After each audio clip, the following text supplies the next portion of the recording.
Hoy tenemos que dar gracias a Dios por la belleza de esta mañana. Hay sol bueno, calientito, qué rico, y damos gracias a Dios por esto. El pastor nos había pedido que, siguiendo la serie de estudios que están teniendo en la iglesia, nos concentrásemos en Lucas 19, del 1 al 10. Y el título que puso es muy sugerente: ¿para qué estamos aquí? Yo creo que es una pregunta que todos tenemos que hacernos. ¿Para qué estamos viniendo a esta iglesia? ¿Para qué nos congregamos aquí? Y yo diría algo que voy a tomar en la conclusión. Estamos aquí para marcar una diferencia con esta sociedad. Somos distintos. ¿Dónde va Vicente? ¿Dónde va la gente? Vivimos en un mundo en que todo el mundo quiere hacer lo que imitar a alguien más. Si usted se pone ahora la corbata al revés, si es un famoso, mañana todo el mundo aparece con la corbata aquí al revés. No, porque somos así.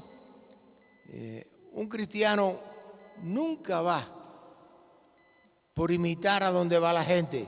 Un cristiano siempre está donde está Jesucristo. Y desde allí le alaba y le bendice. Precisamente cuando me enfrentaba a este sermón, conversaba con un amigo español que le decía, y me ayudó mucho, me decía, tengo que predicar en estos días,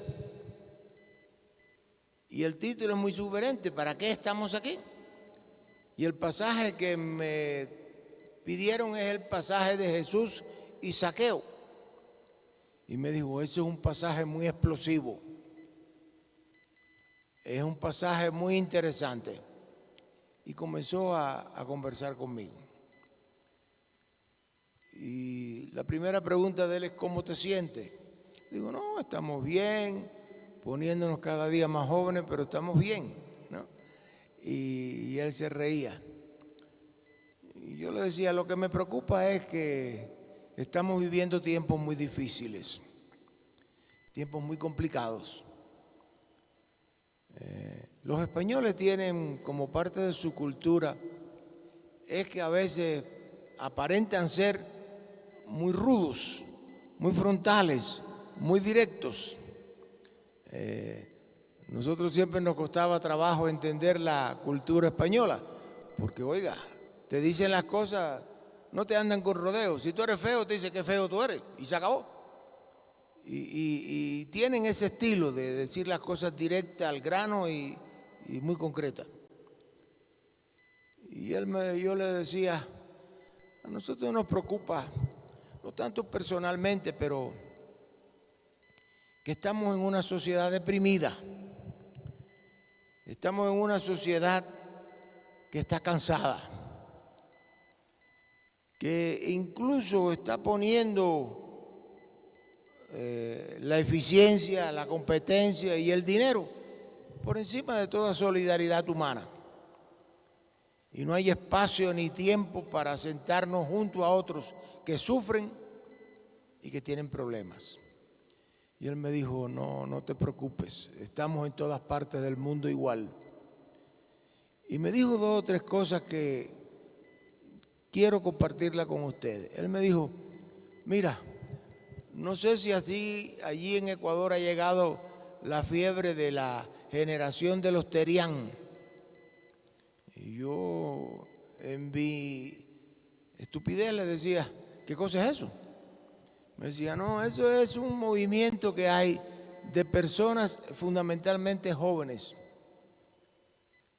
que no es que asuman a la fisonomía de un animal, pero imitan los comportamientos de un animal.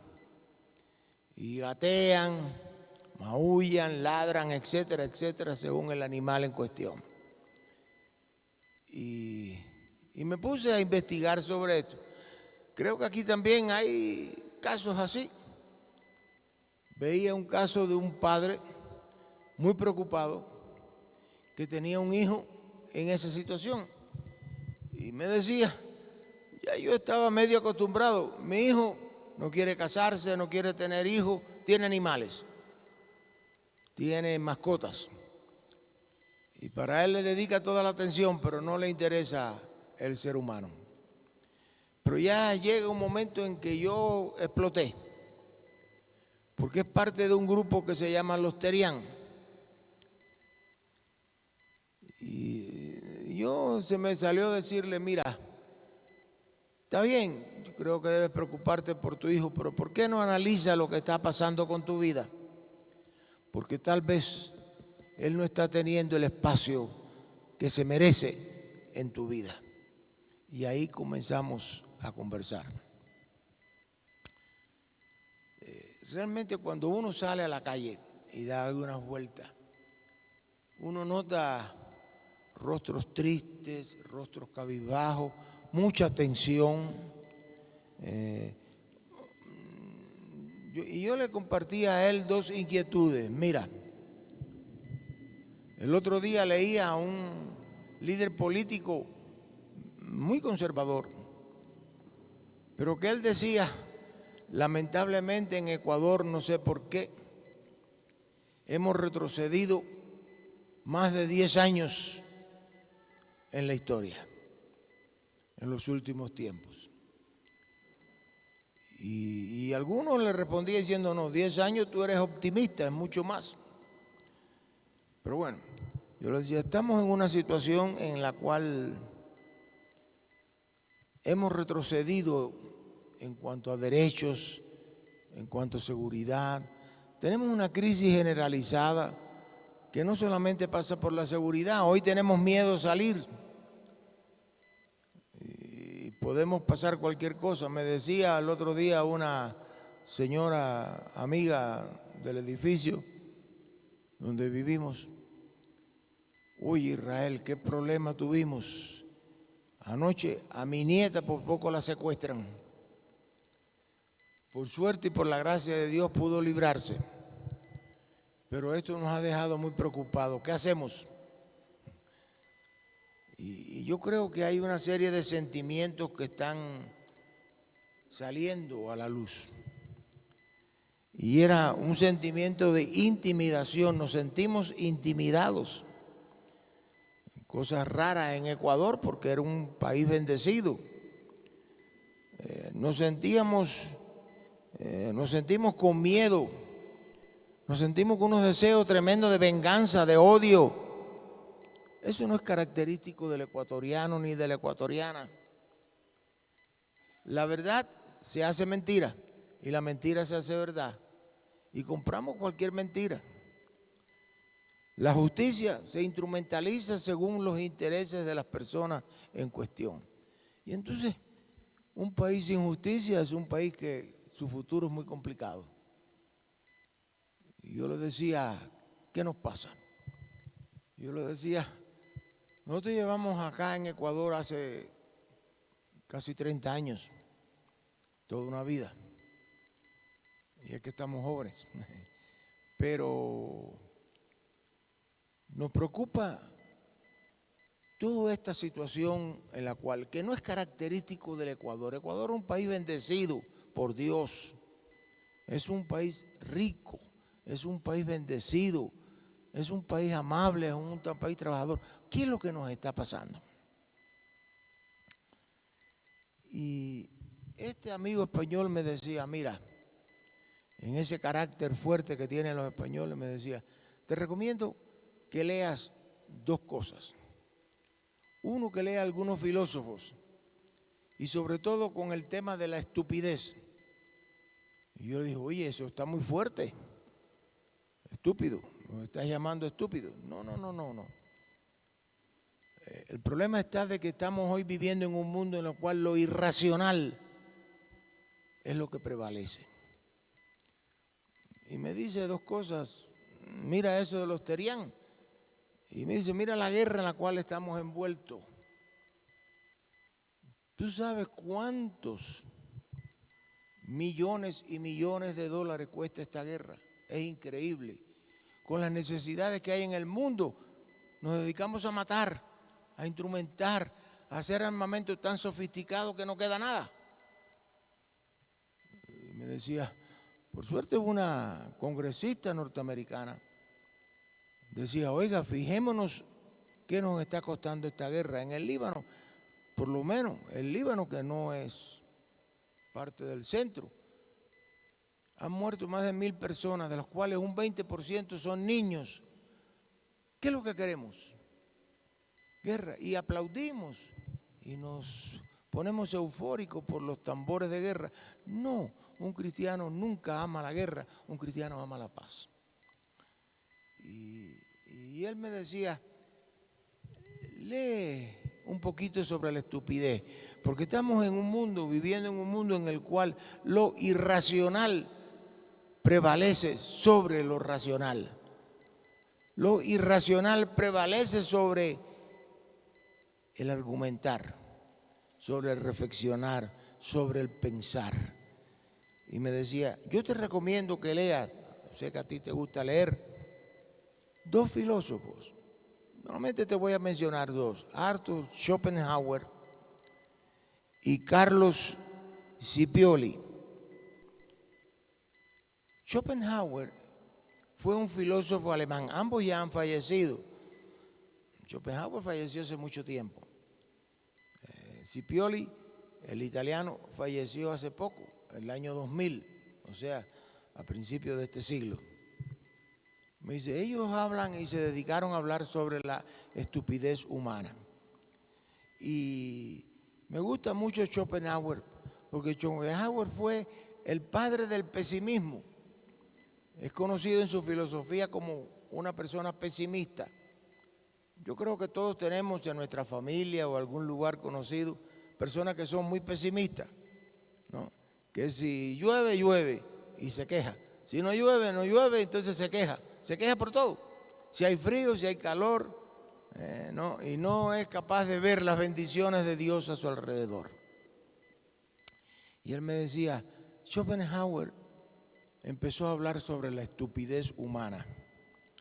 Y él decía, la estupidez no es simplemente falta de inteligencia o de educación o de estatus social, es decir, qué nivel tú cubres en la sociedad, qué recursos tú tienes, sino que es una ceguera espiritual, una fuerza ciega que justifica lo irracional, lo impensable.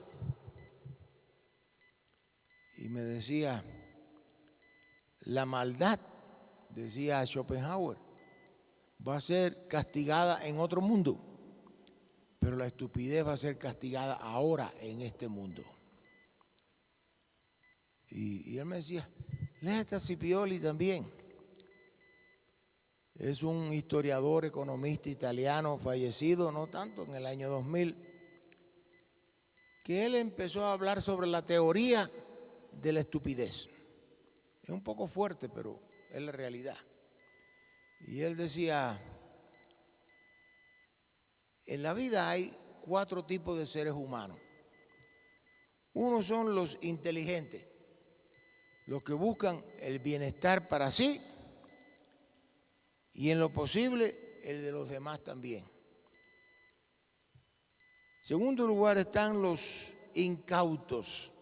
Los incautos son esos bien intencionados, pero que sencillamente se preocupan mucho de los demás, pero no se preocupan de sí mismos. Y si hay personas que son candil, luz de la sociedad y son oscuridad en la casa. Hay también los estúpidos. Los estúpidos son los que sencillamente quieren el mal para todo el mundo, para aún perdiendo ellos, se sienten conformes. Quieren perder todo. Y están también los malvados. Los malvados son seres muy egoístas, que son los que buscan su bien nada más, pero no buscan el bien de los demás, porque son egoístas. Entonces, aquí lo podemos ver. Es decir, a mí siempre me preocupa que un malvado, un maleante venga y nos asalte y se lleve lo que quiera de nosotros. Algo que nosotros hemos hecho con mucho sacrificio humano, pero eso no es importante. Y él me dijo, pero no te leas solamente estos filósofos. Yo te recomiendo que te leas también a dos teólogos importantes del siglo XX. Uno fue Dietrich Bonhoeffer, un alemán, y otro fue Martin Luther King, un pastor bautista de Estados Unidos, negro. Y dice, ellos hablaron mucho sobre Bonhoeffer, por ejemplo, siempre se preguntaba, ¿cómo es posible entender que un país tan inteligente, tan educado, con ese nivel como Alemania, haya caído en el nazismo? Él murió en la cárcel, fue asesinado por Hitler en la cárcel, en una de las prisiones que estaban. Y él decía, mire, la posibilidad, todos tenemos el peligro de ser estúpidos, no solamente a la gente más inteligente. No depende de nuestra inteligencia, de nuestra educación, no depende de nada de eso. Sencillamente es una tendencia irreversible que está sucediendo en la humanidad. Y él iba más allá, en esa dureza de la cárcel, él decía, nunca discutas con un estúpido, con un tonto, porque nunca vas a ganar. ¿Por qué no vas a ganar? Porque esa persona se cree sus mentiras, Y discutir con un tonto es que existan dos tontos. Tú que discutes y el que es tonto. Y él dijo, no discuta. En esa rudeza alemana, característica de los alemanes. Y a mí me gusta mucho Martin Luther King en Estados Unidos, que él decía, nada es más peligroso en el mundo que un estúpido, porque no hay nada más peligroso que la ignorancia sincera, porque hay ignorantes que son sinceros, y lo que sea estupidez consciente. Y él decía estas cosas siempre de una manera muy fuerte. Pero bueno, yo no quiero dedicarme solamente a hablar de estos filósofos, de estos teólogos. ¿Qué nos dice el Evangelio? Creo que con mucha sabiduría el pastor, la iglesia escogió este pasaje, porque este pasaje bíblico de Zaqueo es de una radicalidad tremenda, que nos desafía a nosotros en nuestro contexto actual.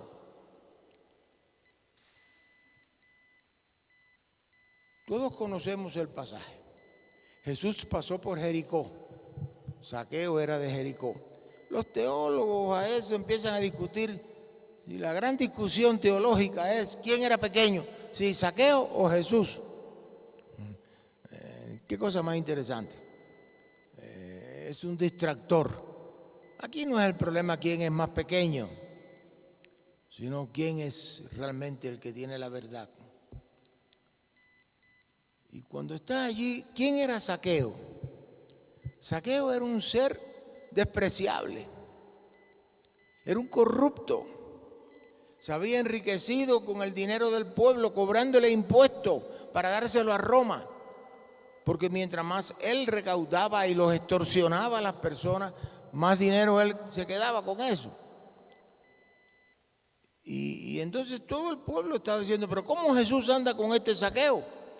Si es un traidor a nuestro pueblo, es un enemigo de nuestro pueblo, no debe prestarle atención a un individuo así. Me recordaba mucho el Sermón del Monte.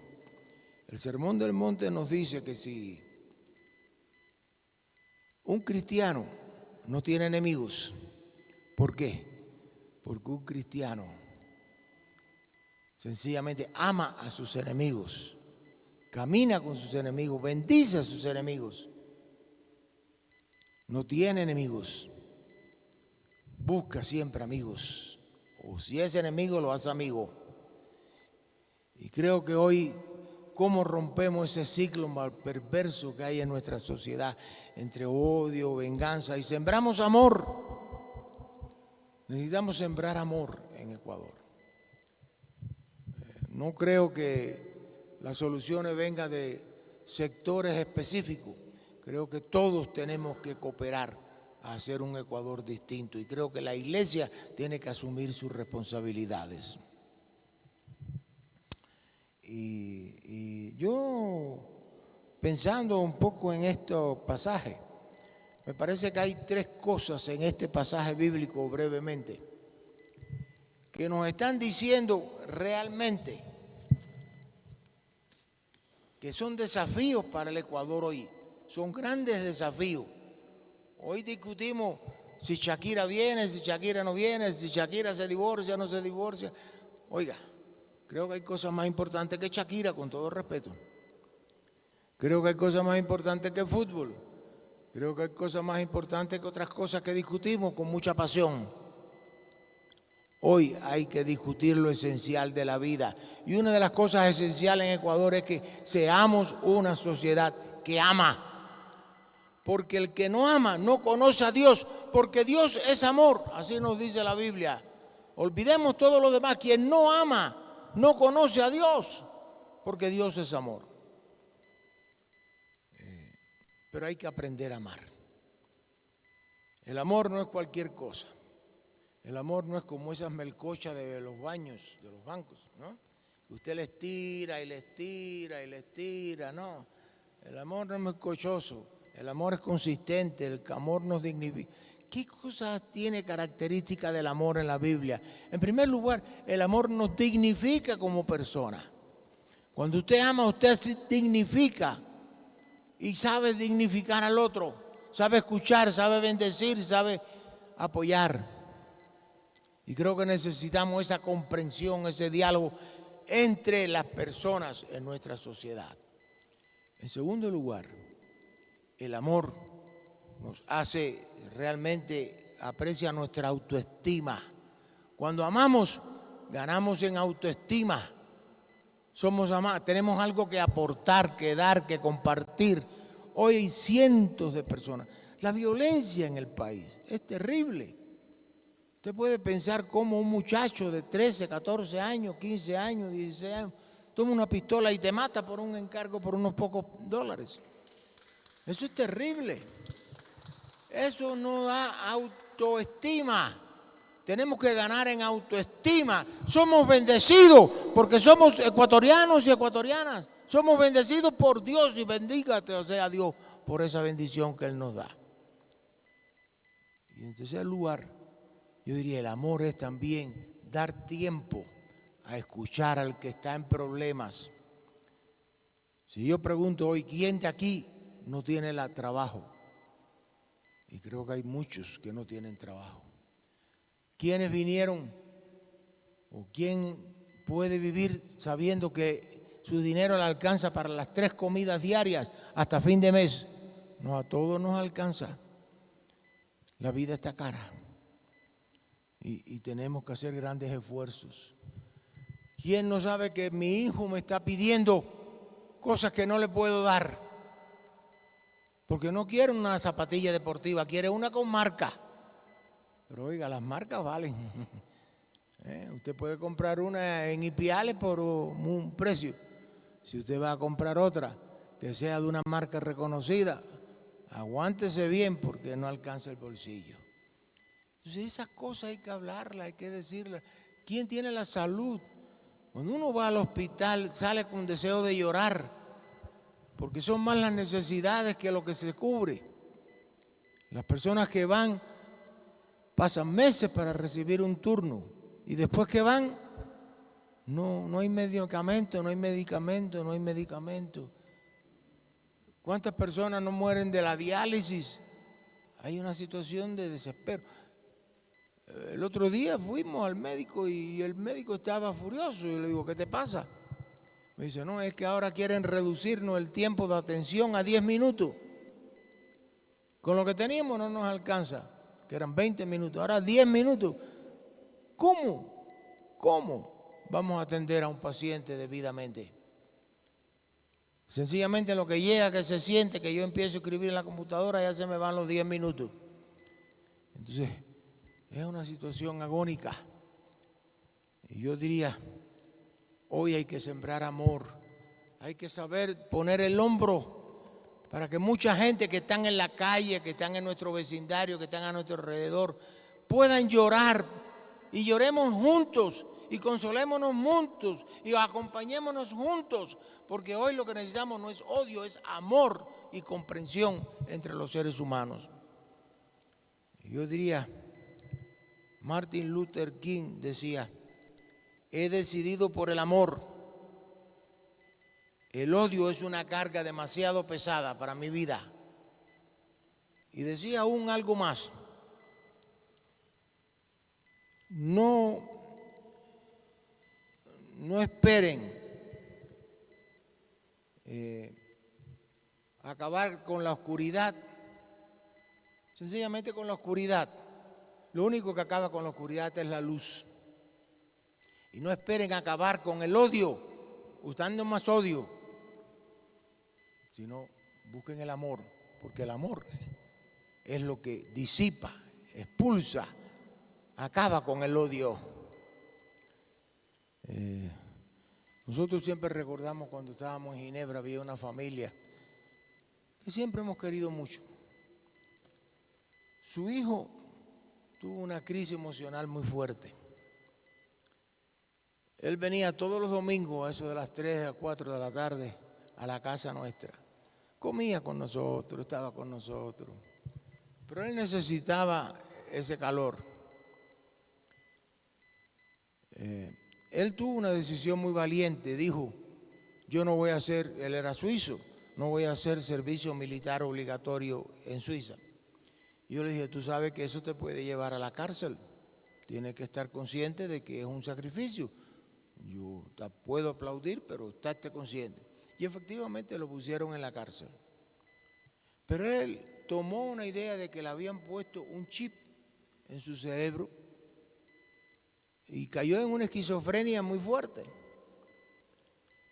Tratamos de ver cómo podíamos llevarlo a un médico. El médico le dijo, tráiganlo, pero no hay mucha esperanza. La esquizofrenia no tiene solución. Y fue muy realista y nos dijo la situación. Pero el psiquiatra no contaba con la madre. El amor de una madre todo lo puede. Todo lo puede. Y yo no voy a hacer larga la historia porque es bien larga.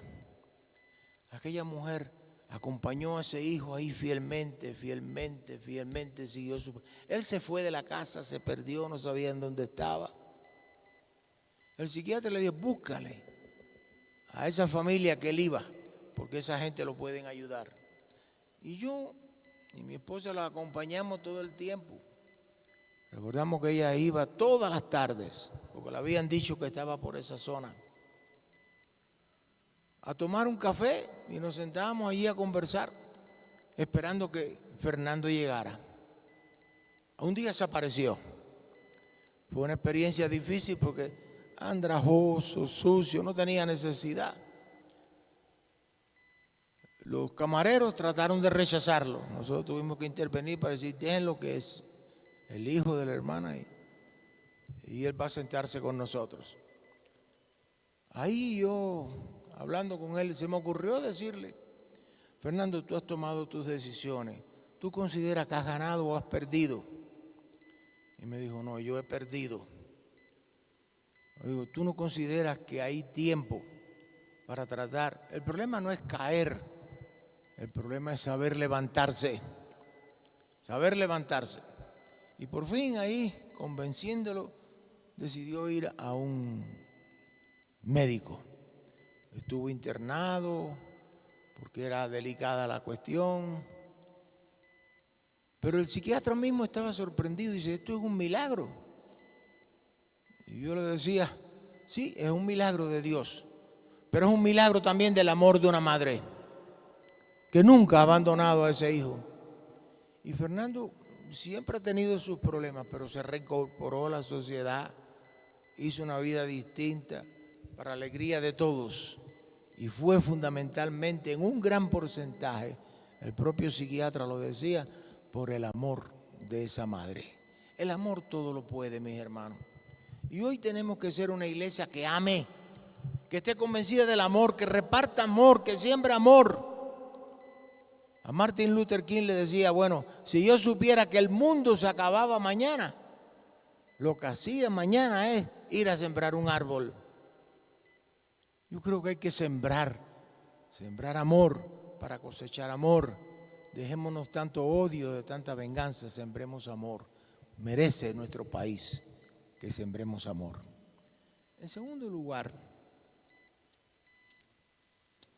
Jesús le dice a Zaqueo, Zaqueo, desciende del árbol y ven acá, porque hoy es día de salvación.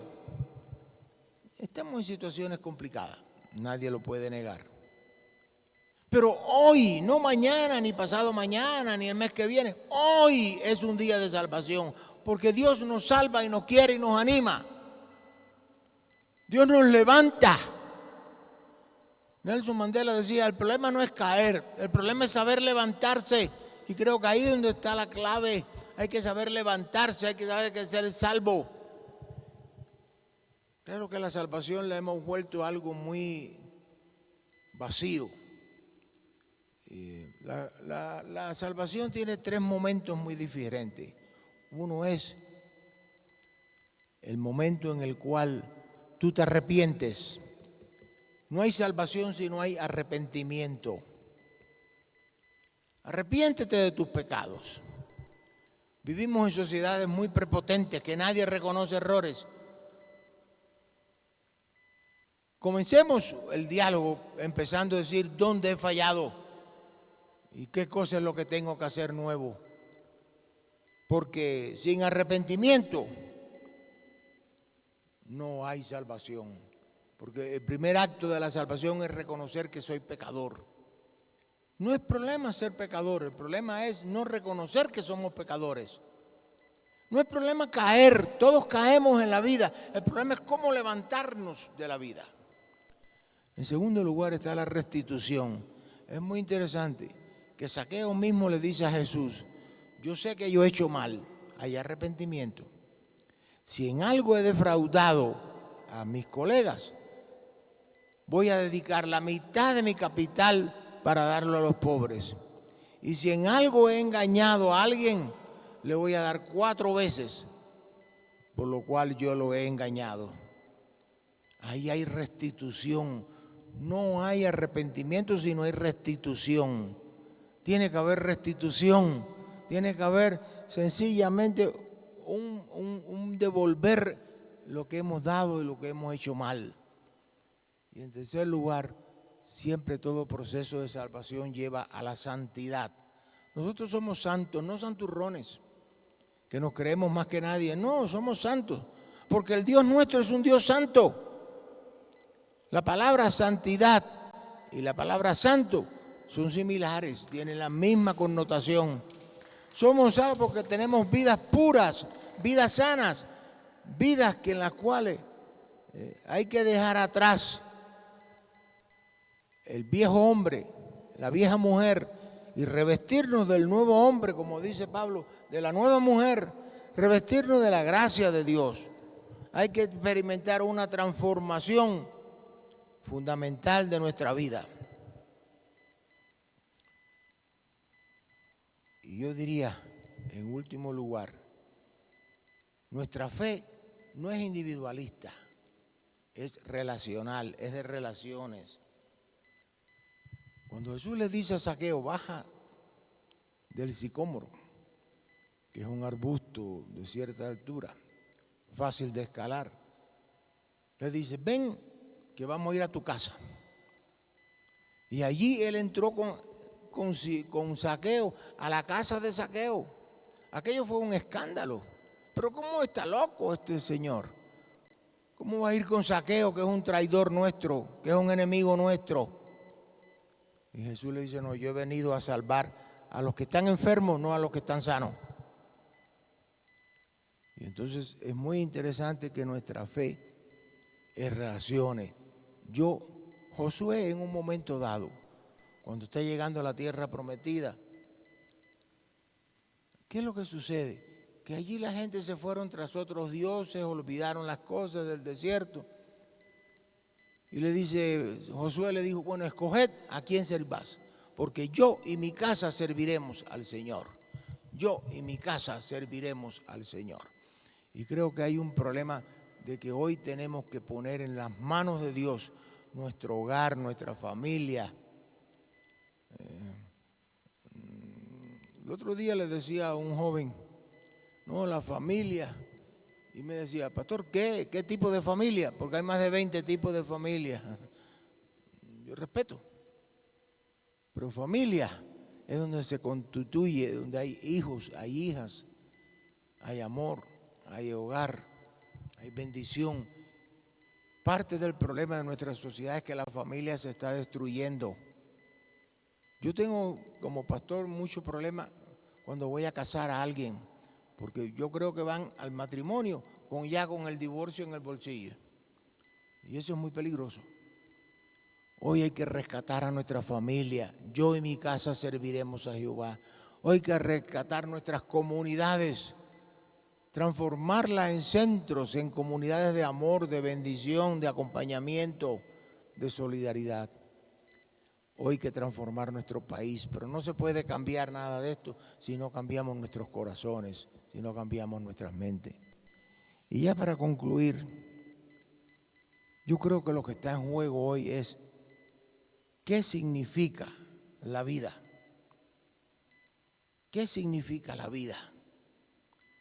Por suerte no dan estadísticas, pero si dieran estadísticas hay muchas personas que tienden a suicidarse, que se sienten desoladas, que están bajo calmantes y de psicólogos, psiquiatras. No digo yo que no vayan.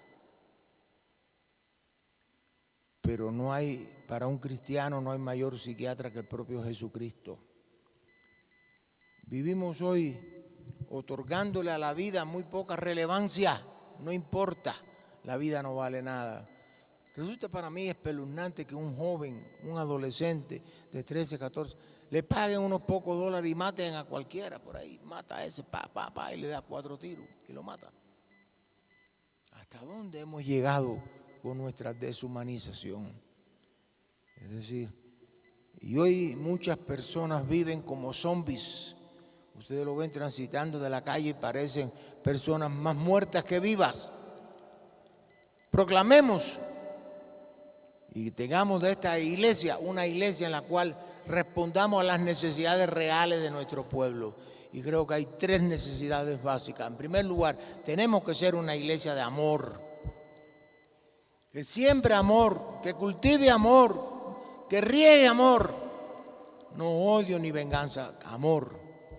Tenemos que ser una iglesia que hoy proclame a ese pueblo que muchas veces está vacío. Hoy es día de salvación. Dios te ama y Dios quiere salvarte. Acepta, arrepiéntate, restituye y sé santo delante de Dios. Y también pensemos que tenemos una responsabilidad. No somos estúpidos, somos hombres y mujeres bendecidos por Dios, porque Dios nos salva y nos bendice. Queridos hermanos y hermanas, Martin Luther King decía, la pregunta más persistente y urgente de la vida es, ¿qué estoy haciendo por los demás? No es cómo yo me estoy empoderando, cómo yo me estoy enriqueciendo, cómo yo tengo más poder, sino qué yo estoy haciendo por los demás. Es hora ya que nuestra iglesia y nuestras iglesias evangélicas pongamos en primer lugar la vida de nuestros semejantes. Yo creo que vivimos momentos difíciles, pero hoy, no mañana, es día de salvación, porque la gracia de Dios es grande para con nosotros y vivimos en un país que es bendecido por Dios. Que Dios nos bendiga. Amén.